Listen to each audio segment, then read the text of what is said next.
എല്ലാം നമ്മുടെ ജീവിതത്തിൽ നാം അനുഭവിക്കുന്ന അനുഭവങ്ങളിലൂടെയും നാം കടന്നു പോകുന്ന ജീവിത സാഹചര്യങ്ങളിലൂടെയും ജീവിതയാത്രകളിലൂടെയും ഒക്കെ നമ്മൾ തിരിച്ചറിയുന്ന പഠിക്കുന്ന യാഥാർത്ഥ്യങ്ങളാണിതൊക്കെ. ഒറ്റ ദിവസം കൊണ്ട് ഇതൊന്നും സാധ്യമാകത്തില്ല.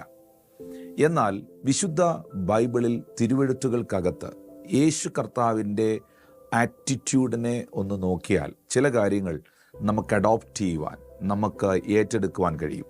എബ്രായർ 12:2 വാക്യത്തിൽ വിശ്വാസത്തിൻ്റെ നായകനും പൂർത്തി വരുത്തുന്നവനുമാകുന്ന യേശുവിനെ നോക്കുക, തൻ്റെ മുമ്പിൽ വെച്ചിരുന്ന സന്തോഷം ഓർത്ത് അവൻ അപമാനത്തെ അലക്ഷ്യമാക്കി ക്രൂശിനെ സഹിച്ചു, ദൈവസിംഹാസനത്തിൻ്റെ വലത്തുഭാഗത്ത് ഇരിക്കുകയും ചെയ്തു.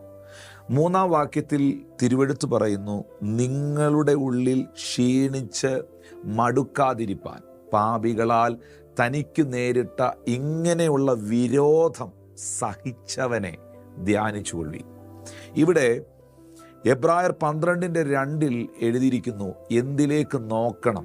നോക്കേണ്ടത് വിശ്വാസത്തിൻ്റെ നായകനും പൂർത്തീകരിക്കുന്നവനുമാകുന്ന യേശുവിനെ നോക്കണം. യേശു പറഞ്ഞതിലേക്ക് നോക്കണം. യേശു പറഞ്ഞത് കേൾക്കണം. എന്തിലേക്ക് നോക്കരുത്? തൻ്റെ മുമ്പിൽ വെച്ചിരുന്ന സന്തോഷം ഓർത്തിട്ട് അപമാനത്തെ അലക്ഷ്യമാക്കി. അപമാനം പറയുന്നവരെ യേശു കർത്താവ് അലക്ഷ്യമാക്കി എന്ന് പറഞ്ഞാൽ കർത്താവ് അതിന് ചെവി കൊടുത്തില്ല. 2, എന്തിനെ ഏറ്റെടുത്തു? ക്രൂശിനെ സഹിച്ചു. അത് ഒഴിവാക്കപ്പെടേണ്ടതല്ല.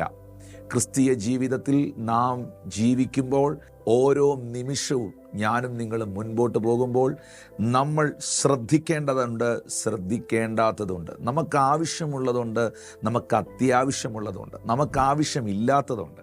ഇങ്ങനെ ഈ കാര്യങ്ങളെ നമുക്ക് തിരിച്ചറിയാൻ, മനസ്സിലാക്കാൻ വചനത്തിൽ എഴുതിയിട്ടുണ്ടല്ലോ, ഞാൻ എൻ്റെ ജനത്തെ അരിപ്പ കൊണ്ട് അരിക്കുന്നത് പോലെ അരിച്ചെടുക്കുമെന്ന്.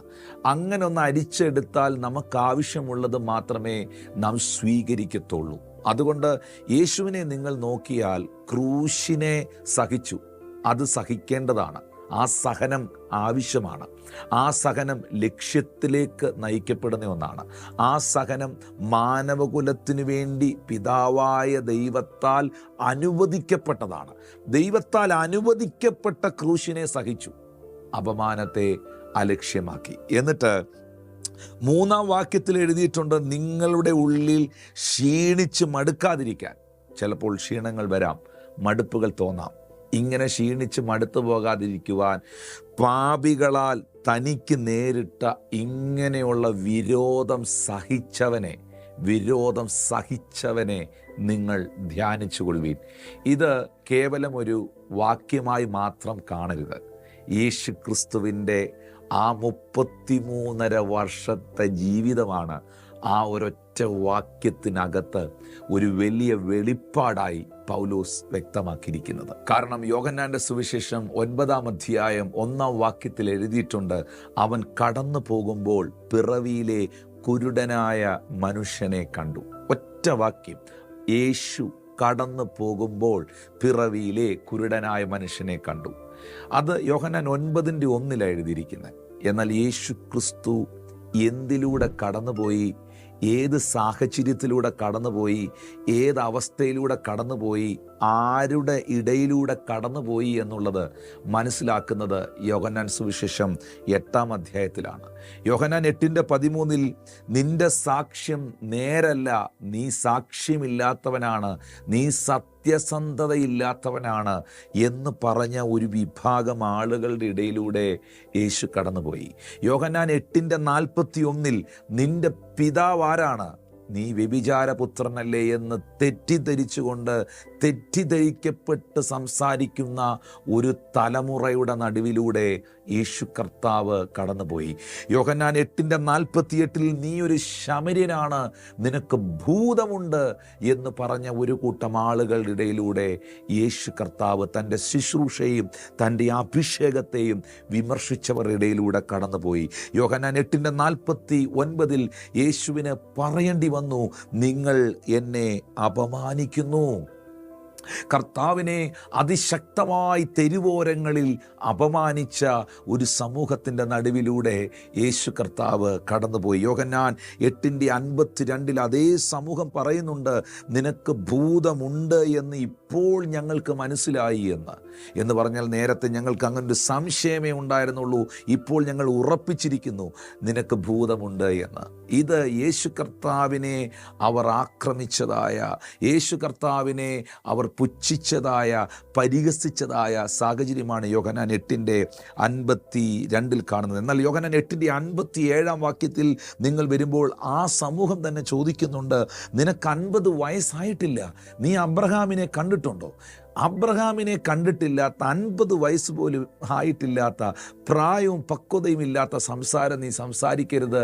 യു ആർ നോട്ട് മെച്ചുവേർഡ്, നീ പക്വതയില്ലാത്തവനെന്ന് വിശേഷിപ്പിച്ചതായ ഒരു സമൂഹത്തിൻ്റെ നടുവിലൂടെ കടന്നുപോയി. യോഹന്നാൻ 8:59 വാക്യത്തിൽ ഇതിലൊന്നും കർത്താവ് ശ്രദ്ധ കേന്ദ്രീകരിക്കുന്നില്ല എന്ന് കണ്ടപ്പോൾ അവനെ എറിയുവാൻ അവർ കയ്യിൽ കല്ലെടുത്തു. എറിയാൻ കയ്യിൽ കല്ലുമായി നിൽക്കുന്നവരുടെ നടുവിലൂടെ യേശു കർത്താവ് കടന്നു പോകുമ്പോഴും കർത്താവിൻ്റെ ഫോക്കസ്, യേശുവിൻ്റെ നോട്ടം അവരുടെ കയ്യിലിരിക്കുന്ന കല്ലുകളിലല്ല, ഭൂതമുണ്ടെന്ന് വിളിച്ചവരിലല്ല, ശമര്യനെന്ന് പറഞ്ഞവരിലല്ല, വ്യഭിചാരപുത്രനെന്ന് വിശേഷിപ്പിച്ചവരിലല്ല, ആമീൻ, യേശു കർത്താവിന് സാക്ഷ്യമില്ല, സത്യസന്ധതയില്ല എന്ന് പറഞ്ഞവരിലല്ല. അവൻ്റെ ഫോക്കസ് പിതാവായ ദൈവം തന്നെ ഏൽപ്പിച്ചതായ ദൗത്യത്തിലായിരുന്നു, ആ അഭിഷേകത്തിലായിരുന്നു.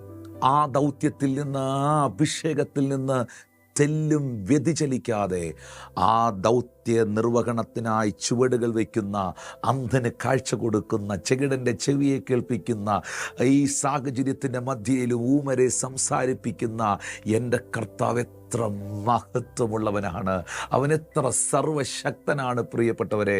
അതുകൊണ്ടാണ് വിശുദ്ധ വേദപുസ്തകത്തിൽ എബ്രായർ 12:2 എഴുതിയിരിക്കുന്നത്, വിശ്വാസത്തിൻ്റെ നായകനും പൂർത്തീകരിക്കുന്നവനുമാകുന്ന യേശുവിനെ നോക്കുക, അവൻ്റെ മുൻപിൽ, തൻ്റെ മുൻപിൽ വെച്ചിരുന്ന സന്തോഷമോർത്ത് അവൻ അപമാനം അലക്ഷ്യമാക്കി. സന്തോഷമോർത്ത്, വരാൻ പോകുന്ന വലിയ ദൈവപ്രവൃത്തി ഓർത്ത്, ഉയർത്തെഴുന്നേൽപ്പോർത്ത്, സ്വർഗാരോഹണമോർത്ത് അപമാനത്തെ അലക്ഷ്യമാക്കി ക്രൂശിനെ സഹിച്ചു.